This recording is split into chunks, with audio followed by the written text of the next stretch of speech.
The Brave Tin Soldier, retold by StarDreams. During a birthday celebration, 25 tin soldiers were given new life. They were all brothers, for they were made from the same old tin spoon. They shouldered arms and looked straight ahead, dressed in splendid uniforms of red and blue. The first thing they ever heard when the box lid was opened was, "Tin soldiers!" A little boy clapped his hands excitedly upon seeing the splendid little soldiers, his face beaming with uncontainable joy. "This is the best birthday present ever!" the little boy exclaimed as he set them up on the table one by one. All the soldiers looked exactly alike, except for one exception, a soldier with only one leg. Due to a shortage of tin, he became the unique presence in the squad. "You all look so brave!" the little boy admired, his gaze sweeping over the tin soldiers until it rested on the one-legged soldier. "And you," he said gently, touching the soldier, "you look especially strong." If the soldiers could speak, they would surely feel proud of this compliment. And on that table, filled with toys, a delicate little paper castle caught everyone's eye. "Wow! Look at that castle!" the little boy shouted excitedly, his eyes sparkling with wonder. "Utin soldiers now have a castle to guard." In this kingdom of imagination, every soldier stood even straighter, as if sensing their new mission, especially the one-legged soldier who, despite having only one leg, stood all the more firmly, as if silently proclaiming his unique bravery. Through the tiny windows, the interior of the room could be seen in full view. In front of the castle, a few small trees surrounded a piece of mirror ingeniously designed to represent a transparent lake. On the lake, swans made of wax glided gracefully, their reflections dancing on the water's surface. It was all very beautiful, but the most beautiful of all was the tiny paper dancer standing at the open door of the castle. She was dressed in a transparent muslin skirt with a thin blue ribbon draped over her shoulders like a scarf. In front of her was decorated with a glittering tinsel rose almost as large as her entire face. The little dancer stretched out her arms, one leg raised so high that the tin soldier could not see it, leading him to think she, like himself, had only one leg. "She is the partner of my dreams," he thought, "but she is too noble, living in a castle while I have only a box to live in, cramped with 25 of us. That's no place for her. Yet, I still want to try and make her acquaintance." Thus, the tin soldier mustered his courage, imagining a conversation with the paper dancer. "Dear lady, though we come from different places and live in different abodes, I feel our souls are connected. Would you join me in exploring this world?" He practiced these words in his heart, hoping one day he would have the chance to speak them aloud. The paper dancer, if she could respond, might be surprised by the one-legged soldier's bravery and sincerity. "Honorable soldier, sir, I have never seen anyone as brave and sincere as you. In this world of paper and tin, meeting you is my greatest honor." Though this conversation never took place in reality, in the tin soldier's heart, he had already bravely taken the first step, dreaming of sharing every moment of the future with the beautiful paper dancer. As night fell, the tin soldier cleverly lay behind a snuff box on the table, enabling him to secretly observe the lady who continued to stand on one leg, maintaining her elegant balance. The other tin soldiers were all put back into their box, and the people in the house went to bed. Then, the toys began their own games, visiting each other, engaging in pretend battles, and even holding dances. "We wish we could go out and play too," the tin soldiers muttered within their box, wanting to join in the fun, but they were unable to open the lid. The nutcrackers played leapfrog, and the pencil hopped around on the table. The noise was so loud that it woke up the canary in its cage, which began to speak in poetic language. "The night deepens, the toys make merry, and I am woken to merely watch the festivities." Only the tin soldier and the dancer remained in their places. "It seems it's just the two of us staying put," the tin soldier would have said if he could speak. "On this festive night, having you by my side makes loneliness feel sweet." And the paper dancer, if she could respond, might reply with an elegant voice, "Noble soldier, sir, to have you silently watching over me on such a night brings me immeasurable comfort." Though the toys were each busy with their own games, in this quiet corner, a unique understanding formed between the tin soldier and the paper dancer. Despite their inability to converse, this bond made the whole night feel less lonely. She stood on tiptoe, her legs stretched out straight, just as he stood firmly on his one leg. He never took his eyes off her for even a moment. When the clock struck 12, the lid of the snuff box suddenly sprang open, but instead of snuff, a little black goblin jumped out, because the snuff box was actually a toy puzzle. "Tin soldier," said the goblin, "do not wish for what is not yours." But the tin soldier pretended not to hear. "Very well, you'll see what happens tomorrow," said the goblin. The next morning, when the children came in, they placed the tin soldier on the window sill. Now, whether it was the work of the goblin or just the wind, no one knows, but suddenly the window blew open and the tin soldier fell from the 3rd floor, head down, feet up, down to the street below. It was a terrible fall. His helmet and bayonet got stuck in the gaps between the cobblestones, and his one leg pointed up to the sky.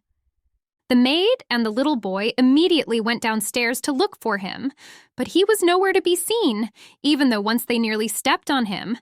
If he had called out, "Here I am," everything would have been all right, but he was too proud to cry out for help in his uniform.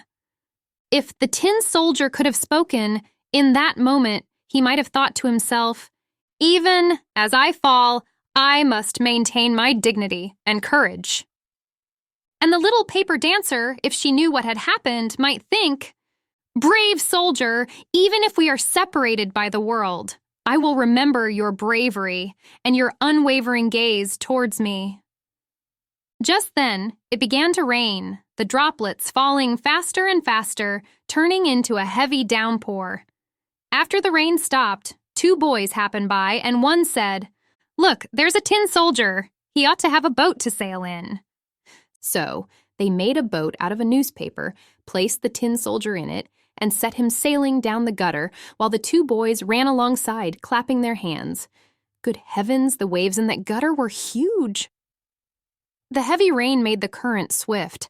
The paper boat rocked and sometimes spun so quickly that the tin soldier trembled. Yet he remained steadfast. His expression did not change. He looked straight ahead, shouldering his musket. Suddenly, the boat sped through a tunnel part of the drain, and then it was as dark as inside the tin soldier's box. "Where am I going now?" he thought. "This must be the black goblin's doing. Well, if the little dancer were here with me on the boat, I wouldn't care about any darkness." Suddenly, a huge water rat appeared, living in the drain.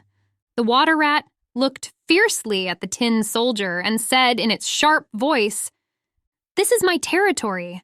Where do you think you're going?" The tin soldier, despite being afraid, bravely answered, "I am a soldier, and even in the face of darkness and the unknown, I will continue forward. I am searching for the way home, hoping to see my little dancer again."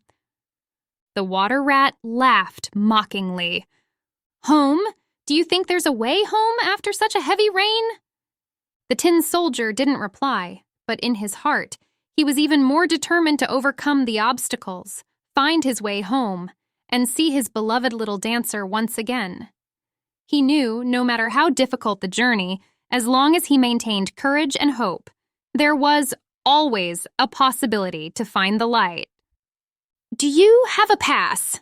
the water rat demanded, staring at the tin soldier. "Show it to me right now." But the tin soldier remained silent, gripping his musket tighter than ever. The boat continued on its way with the water rat in hot pursuit. It gnashed its teeth and shouted to the bits of wood and straw. "Stop him! Stop him! He hasn't paid the toll, nor has he shown his pass." But the stream grew stronger and stronger. The tin soldier could already see the daylight shining at the end of the tunnel. Then he heard a roaring sound, terrifying enough to frighten the bravest man. At the end of the tunnel, the drain fell into a large canal over a steep drop, as dangerous for him as a waterfall would be for us. He was too close to stop, so the boat rushed on, and the poor tin soldier could only keep as stiff as possible, not daring to blink, to show he wasn't afraid. The boat spun around 3 or 4 times, and then filled with water to the very edge. Nothing could save it from sinking. The water had reached his neck, and the boat sank deeper and deeper, the paper softening and breaking apart from the wetness, until at last the water closed over the soldier's head. He thought of the elegant little dancer whom he would never see again, and the melody of the song echoed in his ears. "Farewell, warrior, ever brave, drifting onward to thy grave."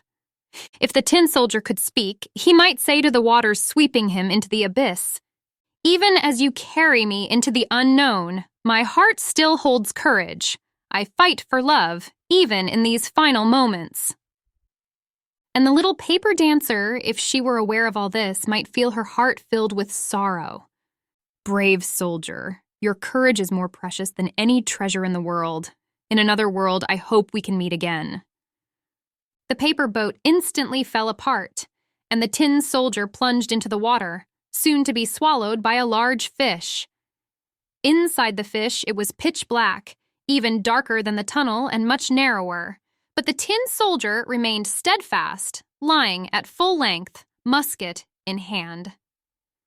The fish swam back and forth, performing the most marvelous movements, but eventually came to a still. After a while, it seemed as though lightning had struck through the fish. Then daylight approached, and a voice exclaimed, "I declare, here is the tin soldier." The fish was caught, taken to the market, and sold to a cook, who brought it back to the kitchen and cut it open with a large knife. She picked up the soldier, pinching his waist between her finger and thumb, and carried him into the room. Everyone was eager to see this wonderful soldier who had traveled inside a fish, but he was not proud at all. They placed him on the table, and how many curious things do happen in the world? He found himself back in the very same room from which he had fallen out of the window, saw the same children, the same toys on the table, and the beautiful castle with the elegant little dancer at the door. She still balanced on one toe, with the other leg raised, as steadfast as he was. Seeing her, the tin soldier was deeply moved, almost shedding tears of tin, but he held them back. He simply gazed at her, and both remained silent. Suddenly, a little boy picked up the tin soldier and threw him into the stove for no reason at all. Therefore, it must have been the fault of the black goblin living in the snuff box. The flames lit up the standing tin soldier. He felt an intense heat, but he could not tell whether it came from the actual flames or from the flames of love. He saw the bright colors of his uniform had faded away, but whether they had washed off during his journey or from his sorrow, no one could say. He looked at the little dancer, and she looked back at him. He felt himself melting away, but he remained firm, musket on his shoulder. Suddenly, the door of the room was flung open, and a gust of wind picked up the little dancer. She fluttered like a sylph right into the stove beside the tin soldier, instantly engulfed by the flames, and gone. The tin soldier melted down into a lump, and the next morning, when the maid was clearing the ashes from the stove, she found him, transformed into a little tin heart. But of the little dancer, nothing remained but the tinsel rose, burned to a cinder.